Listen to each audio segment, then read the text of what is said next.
So far in the year 2022, top tennis players have wasted no time in racking up as much money as they can in prize money across various tournaments.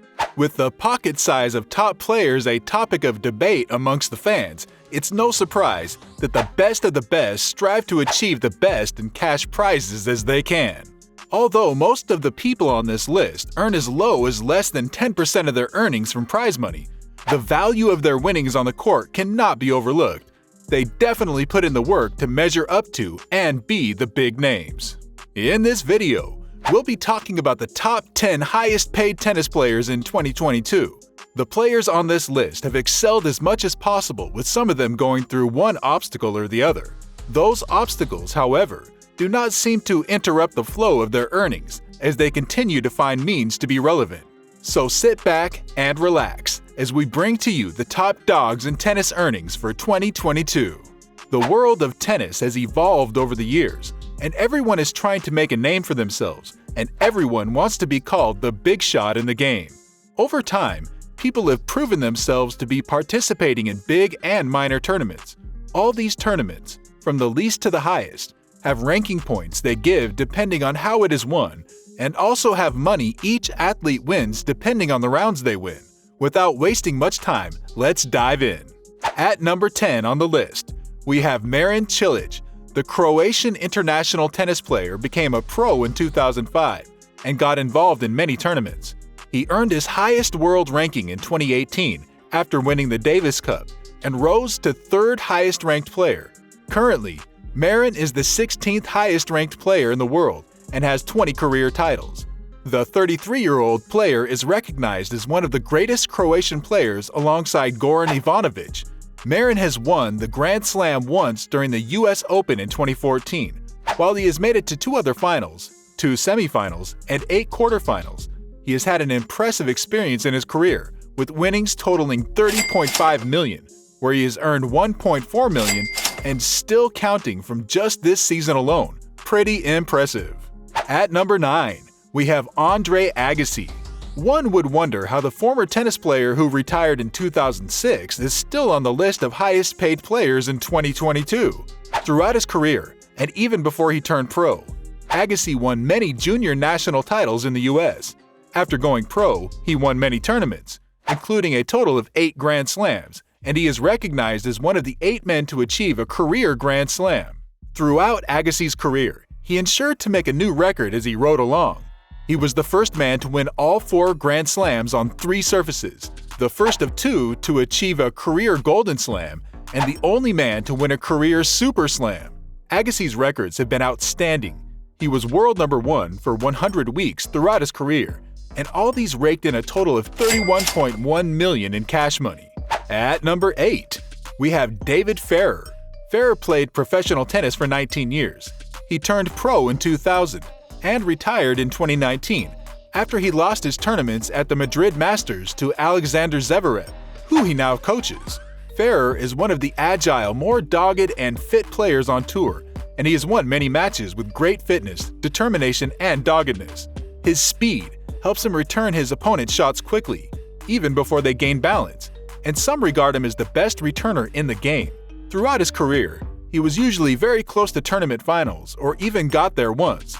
Still, Ferrer never won a Grand Slam title, but his winnings amounted to $31.4 million. At number 7, we have Alexander Zverev. The German player who turned pro in 2013 is currently ranked world number 2. The champion began his career playing numerous ATP Tour tournaments and had his breakthrough, becoming one of the youngest Challenger Tour winners and winning junior singles at the Australian Open in 2014. The young star has remained in the top 10 since 2017, barely 4 years since his debut. Although Zverev has never won a Grand Slam title, he has won many other ATPs enough to make him the 2nd highest ranked player. Zverev has had enough success in his games to get him to the 7th highest paid tennis player, with a total of $32.4 million and $2.7 million from this season alone. In 6th place, we have Stanislas Wawrinka. Wawrinka started playing pro in the early 2000s and still follows through with his passion. He is a powerful offensive baseliner who plays well on most surfaces, especially clay and hard court. For someone who began his career in 2002, Although still late for his age, one would expect Wawrinka to have many accomplishments, but rather, his career has been filled with inconsistency. Wawrinka won 3 Grand Slams from 2014 to 2016 and has his highest ranking record from 2014 when he was ranked world number 3, but currently he is ranked at number 322.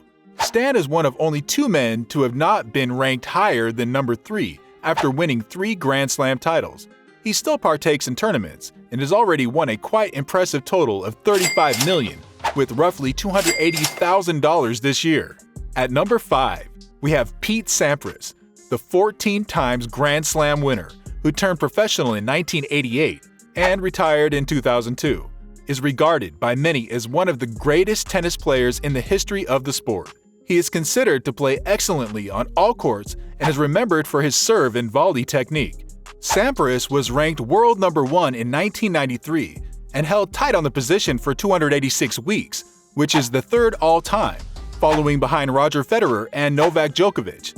This is an impressive hold for 20 years, and I must say, Sampras has done incredibly well. Sampras ended his career at the US Open in 2002 with a win over his longtime rival Andre Agassi, who he played his first Grand Slam final. At the end of his career, he culminated with a win of $43.2 million in his play earnings. Going further, at number 4, we have Andy Murray. Murray began playing pro in 2005 when Roger and Nadal were the 2 dominating forces in the sport. Throughout his career, Murray has won 3 Grand Slam titles in Wimbledon and the US Open and has entered 6 finals at the Australian and French Open, but has no victory recorded in them. He has played many tournaments and is the world's 48th ranked player in the sport. He is an all-court player with dominance on grass surfaces, where he has won most of his singles titles. In 2016, he was ranked number 1 for 41 weeks. In his career, he has accumulated prize money of $62.9 million, with an earning of $598,000 this year alone. Now, we arrive at the realm of the Big Three, not only in the game, but also in earnings for 2022. At the base, Roger Federer is the 3rd highest player in 2022. The 40-year-old Swiss tennis player, who has recently been a bit off balance because of injury, has amassed a lot from his career over time. The former world number 1 finished first in a total of 310 weeks and has been at number 1 for 237 weeks consecutively. Roger won his first Grand Slam in 2003 and has a record of a total 20 Grand Slam titles, making him one of 3 with the highest records. Roger is known for his efficient movement on the court and excellent footwork. Although Roger has not won any Grand Slams since 2018, he has participated in a couple of tournaments, which has boosted his earnings over time to a total of an impressive $130.5 million.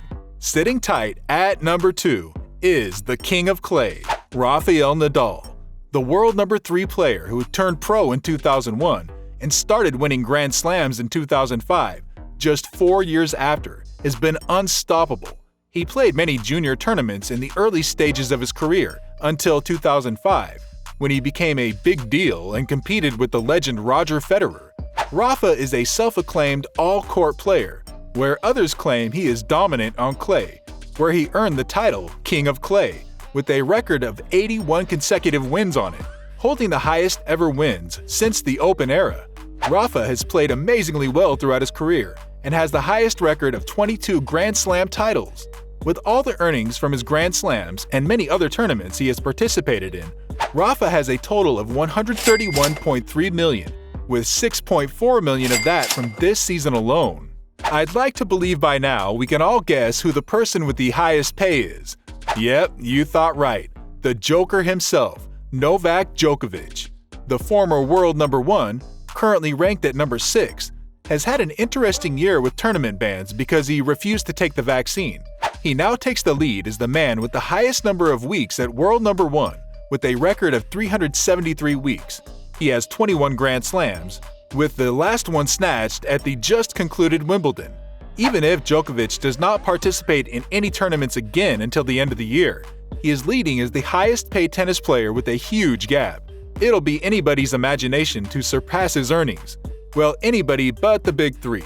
Djokovic has a total of $158.9 million, with $4.2 million from his earnings this year alone. The players on this list have accumulated a fortune in prize money, with most of them earning far more in endorsements. However, the effort they've put into winning matches and topping rankings is no joke, as that has given them the improved earnings we see and fantasize about. They sure are unique and are masters of their own leagues. Roger Federer has an astonishing net worth of over $900 million, but is nowhere near Djokovic in on-court earnings. As much as this might be weird looking at the numbers involved, it's safe to say that tennis players earn a bulk of their cash off the court, with as little as 10% or so coming from their prize money.